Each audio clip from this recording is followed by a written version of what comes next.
ചരിത്രപ്രസിദ്ധമായ വടയാർ ഉണ്ണിമിശിഹ പള്ളിയിലെ തിരുനാളിനോട് അനുബന്ധിച്ച് വിശുദ്ധ കുർബാനയുടെ തിരുനാളും ആരാധനയും നടത്തി. മൂവാറ്റുപുഴ രൂപതാ ബിഷപ്പ് അഭിവന്ദ്യ ഡോക്ടർ എബ്രഹാം മാർ ജൂലിയസ് മെത്രോപൊലിത്തയുടെ മുഖ്യ കാർമ്മികത്വത്തിലാണ് തിരുക്കർമ്മങ്ങൾ നടന്നത്.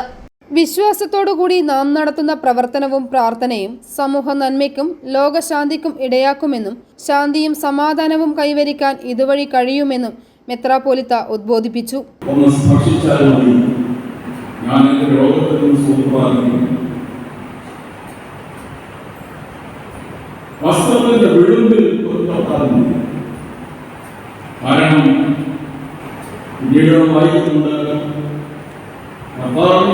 ഒരു ശക്തി പുറപ്പെട്ടു എന്നറിഞ്ഞപ്പോൾ യേശു ചോദിച്ചു, ആരാണ് എന്നെ സ്പർശിക്കുന്നത്?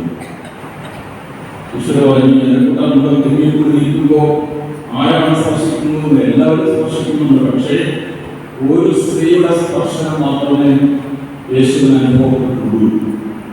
വടയാർ ഉണ്ണിമിശിഹ പള്ളി വികാരി father Sebastian Channappally, father George Kunnath, father Jomon Thaiparambil, father Mathew Panapurayil, father Paul Cheruthottupuram തുടങ്ങിയവർ തിരുക്കർമ്മങ്ങൾക്ക് സഹകാർമ്മികത്വം വഹിച്ചു.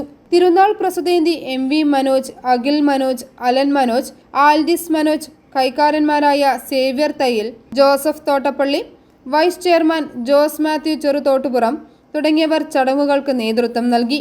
നൂറുകണക്കിന് വിശ്വാസികൾ തിരുക്കർമ്മങ്ങളിൽ പങ്കെടുത്തു. i4u news, Vaikom.